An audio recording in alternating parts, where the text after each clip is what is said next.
This is why usually I start recording when we're talking before we start the show. Yeah.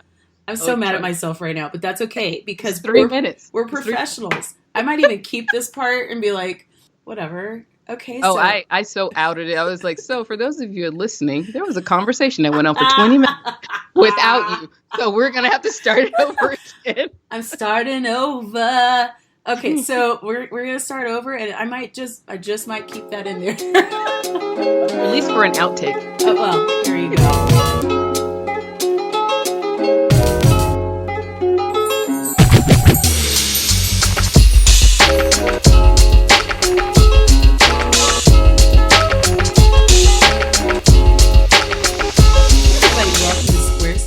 Not a podcast. I'm your host, Michelle Jackson. Really kind of feeling a little embarrassed because we just started recording the show and I forgot to hit play or record. Maybe that's part of my problem. Anyway, I am really geeked out to share my friend Phylecia Jones' story with you today, dear listeners. We're going to geek out about money, Colorado, adventure, all the things. And so I kind of led it with, do people always play the Me and Mrs. Jones song? And she kind of went from there. So go from there.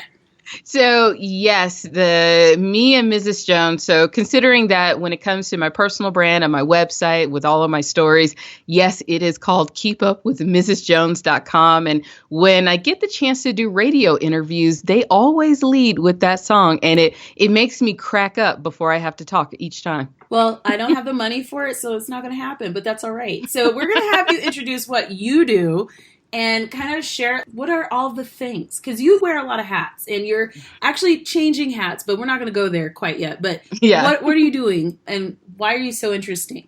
I don't know why I'm interesting, so we can start with that. But so hello everyone that's listening. I am Phylecia Jones. I'm an entrepreneur. I'm a budgetologist, and I like to call myself a lightweight adventurer, meaning I'll try anything at least once, or at least I'll watch you try it and then figure out if I want to do it or not. So I'm a big time traveler, and I thank you for having me here, Michelle, so we can talk about the great state of Colorado and other fun things. And all the other things. We're going to geek out. And actually, she's kind of playing it down a little bit. She's been to Bhutan. How many people do you even know where it is on the map? Exactly. I still don't know where it is on the map. And I've been there. Happiest country in the world. It is the happiest country in the world. And every time I talk about it, I have to pull out a map to figure out exactly where it is. But it is a great trip. If you ever want to go, I know people. So just connect with me. It was almost a little scary about I know people. I was like, what kind of people you know? But anyway, we're gonna figure out, how did you end up living in the Square State? Like, how did you end up here? Are you originally from here, or did you move for love, work? Like, we're in your business. Tell us today. Oh, wow. So born and raised in Birmingham, Alabama. I went to college in Atlanta, Georgia, and then I worked for the Navy right out of school. In the Navy. I know. I wasn't in it. I was close to it. No, I was a civilian computer scientist in San Diego, California. And right before I got engaged, or right after I got engaged, my husband and I, we created a list of the top 10 places we each would live in the United States. And we went through and debated each place and had to fight for each town that we wanted to keep on the list. So eventually we got to San Francisco, Denver, and Seattle. And Denver won. How did Denver win? I just got back from Seattle. If it weren't for the endless gray days, like 9 months out of the year, I'm obsessed with Denver. I would give a year to Seattle. I would. But the gray would do me in. So, like, how did Denver Fight Club its way to the top? It was the sunlight. It honestly was the sunlight. I was working on a project in Omaha, Nebraska, which is a whole different story. The boss that I worked with, they came to me and said, well, Phylecia, you have a choice. You can stay in Omaha, Nebraska, or you can go to Hawaii. It's like, well, hard choice right there. But So that actually kicked off this whole thing of where we wanted to live. And of course, he proposed. So so he didn't want to go to Hawaii, but that's okay. But Denver won after being in Omaha in gray weather for months. And I said, I can't do this anymore. And we had visited Seattle.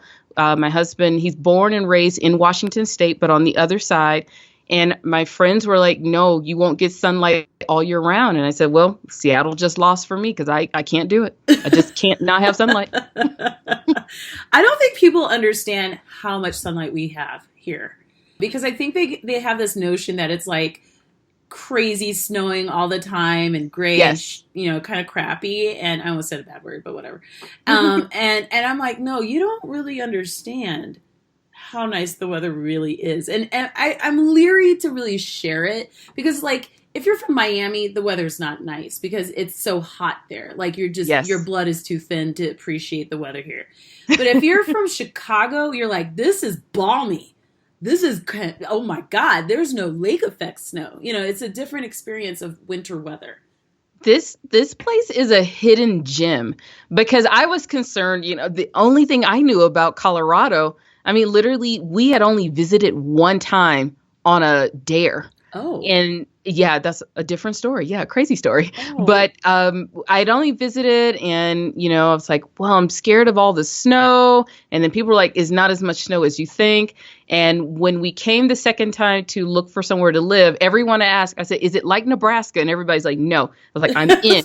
As long as it's not like Nebraska, I will live here. Oh, my God. So has it been a good move? Has Colorado lived up to your expectations so far? It's so funny. I did not have a lot of expectations. I was actually just ready to move for a different adventure. But I will say that this has probably been one of the best moves I have ever made moving to this state. I don't know why. It could be because this is where I started my business. This is where we got married once we moved here. So, and hands down, one of the best moves I've ever made was to move to Colorado. What has it been like to run a business here? One of the conversations I like to have with the people that I interview is business, because really business is the heart and soul of any state. You need to be making money. And I'm kind of curious when I speak to small business owners about the resources that they have, the communities that they can tap into if they exist, the support that's out there. What has your experience been like being in business? Wow, being in business here is it's been an amazing journey because I had never owned a business before. So Colorado, maybe that's why I always have a soft spot for me, is because this is where I started my business. Now, I don't live in the heart of Denver. I live in the South Metro Denver area, or as I like to call it, the burbs. And you do live in the burbs. I live in the boony of the burbs. Yes. Yeah. So it is very different doing business down here than it is inside of the city of Denver, and which is kind of an amazing thing in that I can do business in this area, get to know a lot of the business owners, but I can also change it up whenever it is time to go and find new people. And that is what I have loved about doing business here, is that when it's time to expand, there's a whole group of other people, business owners on completely different levels that I can tap into. And it's just fun. It's just fun to see what everyone's doing, how they're doing it, and meeting all of these other business owners out there.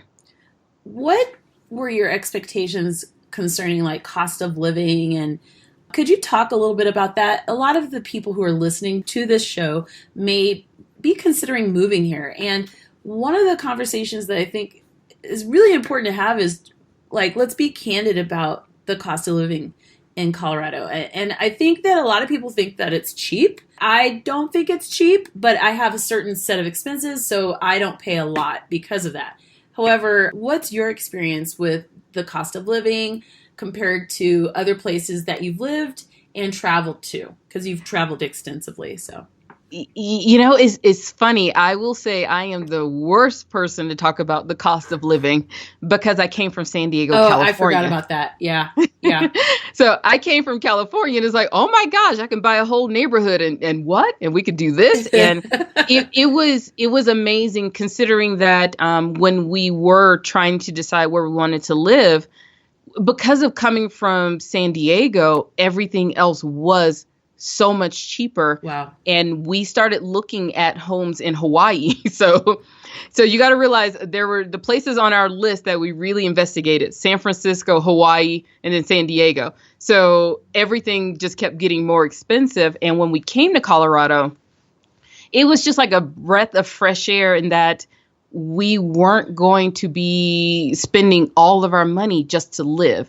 Oh. Now, like I said, my perspective is completely different coming from an area like that. But as I've lived here over the last few years, I'm starting to see some twinges of what it was like living in San Diego, because the cost of living has gone up significantly since I've been here. Mm-hmm. And it may not be the best. Well, I don't know. It's very interesting for people that are coming from places that have extremely low cost of living to come here, because I know it's very expensive. But I don't know. You have to really pay attention to all of it, but also know that, this is, if you want to be around industry, businesses that are growing and the hot new spot, you will be paying the money to do that. Mm. So I'm gonna ask you kind of a pointed question. I did email it to you, so it's not like something that's going to catch you off guard, but I think it's also important because there are listeners who are people of color, and they may have certain ideas about life in Colorado as a person of color. And I've actually been pretty good about not really saying what my experience has been like, because I think that there's a bias. I prefer to talk to people around town to see what their experience has been like, and good, bad, and the ugly, and anything from getting your hair done. Is it even possible? So talk about your experience as a woman of color. You could frame it in a comparison from San Diego to here, like whatever you want to do, because I think it'll be an interesting thing for people to hear. Well, considering, oh, wow, I love this question because you did email and I was like, ooh, we can get deep. It's important. I think it's important. It is. And I will give you my honest feedback of what it's like. So I grew up in Alabama, and I grew up in Birmingham, Alabama. If you know your history, you know what went on and how life is like in Alabama. Grew up in a great family, went to a good school and everything. And then I went to Atlanta and went to an HBCU, which is historically Black college and university. Oh, wow. Yeah. So Atlanta is another place where the population is probably 85% Black. Birmingham is the same thing. So I grew up in a little cocoon, and going from Birmingham to Atlanta is not a big jump. But when I went from Atlanta to San Diego, I had a huge culture shock. It was so different from anything else that I had ever been in before. So not only did I go from populations where it's 85% Black people everywhere to about 1% or 2%. So I had to get used to living there and understanding it's just a different environment. And being in San Diego, and I know I'm going to get to Colorado, but I got to talk about San Diego first, in that it was hard. The first 3 years were the hardest of my life to adjust to a culture change, coming out of college, not knowing anyone and not seeing anyone like me. And yes, you have to deal with where do I get my hair done? Because, in Atlanta, you got beauty shops on every corner and you just walk somewhere. Whereas San Diego, you had to go hunt them down and find people.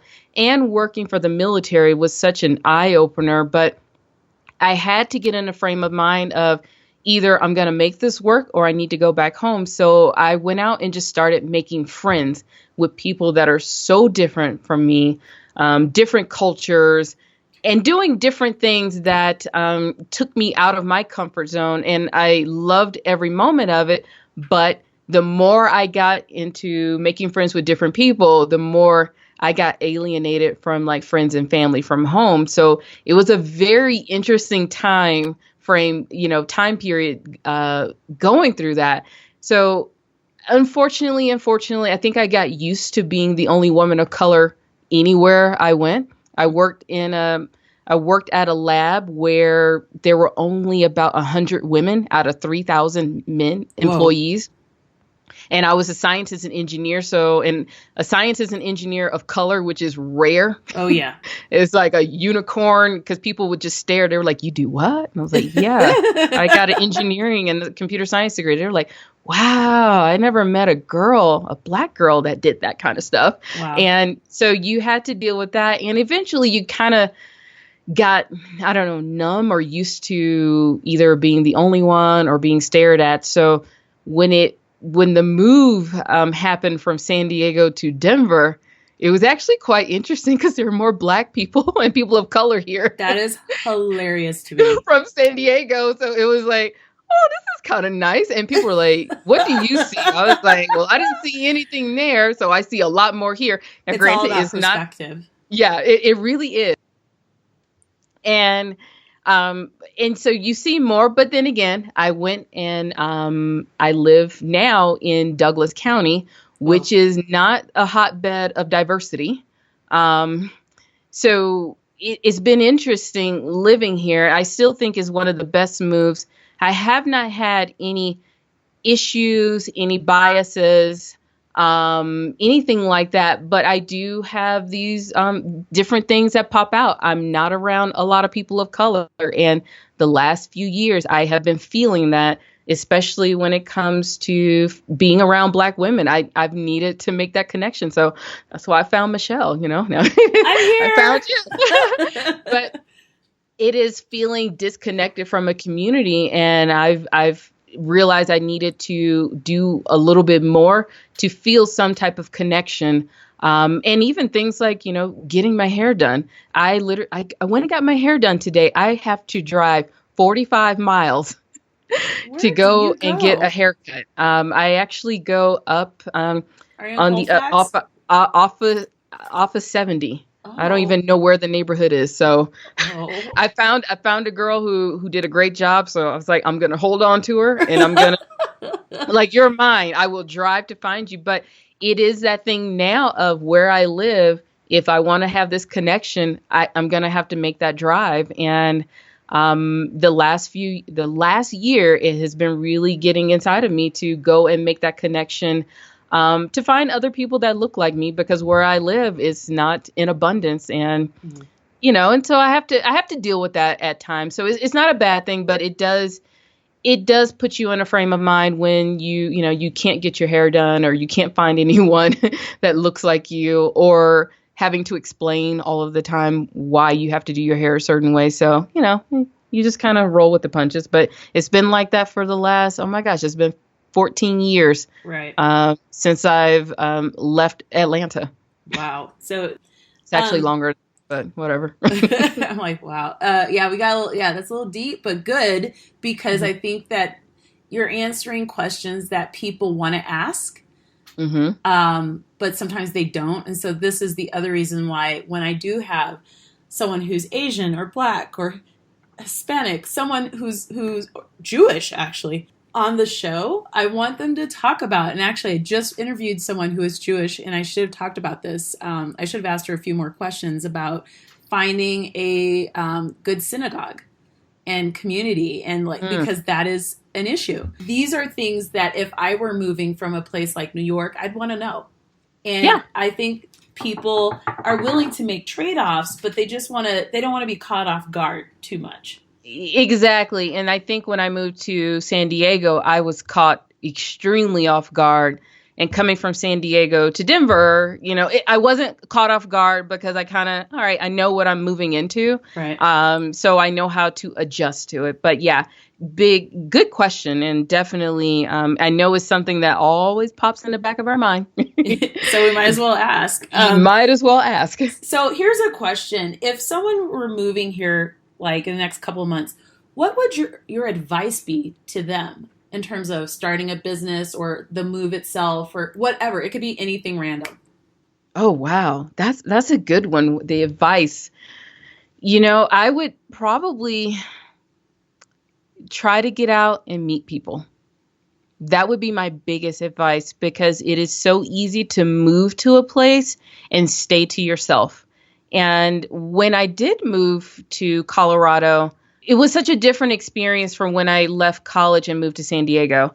when I left there, I was single and I was like, okay, I'm going to go explore. So I would literally drive all over San Diego and just getting lost and finding my way. But when I moved here, I was married and I'm so used to my husband driving and we go places together that for the first couple of years, I felt so disconnected because I didn't get out and explore.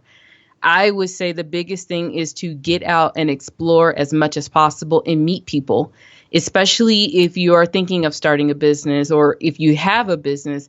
We know this is all about these relationships and finding your people and feeling comfortable, because when you don't find your people, when you don't feel comfortable, it will be a bad experience. And I've met people that have moved to Denver and Aurora and have hated every last minute of it because they didn't get out there and explore and they weren't open to meeting different people and having different experiences. Is it hard to meet people here, do you think? You know what? It was because in the beginning, yes, it's really hard when you either have a family and you have a job already. And it was really hard to get out and meet people. But after I started a business, it wasn't that hard because you kind of have to network and talk to people. So it wasn't that hard to really get out. But if you're moving here as an adult, yeah, it's that thing that you have to make that effort. And you're going to have to get out there and meet people. So, yeah, it'll always be hard, but you're going to have to just make it. You're going to have to take that risk and just go out there and be the oddball that shows up to events and meetups and go to classes and just be by yourself. Until you create that community. And I actually would think that I've actually been told that our meetup groups in Denver are on steroids, like that they're so active and they're so fun. And I think that the piece for me, I've really made a commitment to recommit to being in Denver. So like many people, I've thought about moving. I've been all over the US, I've traveled abroad, and I think it's very normal to take some time to make sure that you're in the right place, especially if there are things in your life that aren't happening. And for me, I was like, I have a couple things that still haven't come together. And I came to the realization that really it's more the actions I'm not taking that are creating that problem where these things that I want to happen aren't coming together. So basically, if I moved and still did the same thing, I would still have the same result. So, yes, you would. So I was like, why don't I just focus on being here and really commit to being here? Like, going to meetup groups, going to free stuff. There's crazy amount of free stuff. I can't even explain to you how many events there are here. Like we have so many events, like just so much to do. Like there are days where it's like triple and quadruple booked, where there's just so many choices. And so what I've done, and I'm speaking as an adult who is trying to find someone, really deep in my connections with my friends and family, what have you, I've really committed to cutting down travel and really becoming a part of different organizations and volunteering. I'm actually going to be volunteering at my high school. They have a reading program that I'm a part of, and I'm so excited. And I think that as long as you connect with the people who like doing what you do, you should be able to have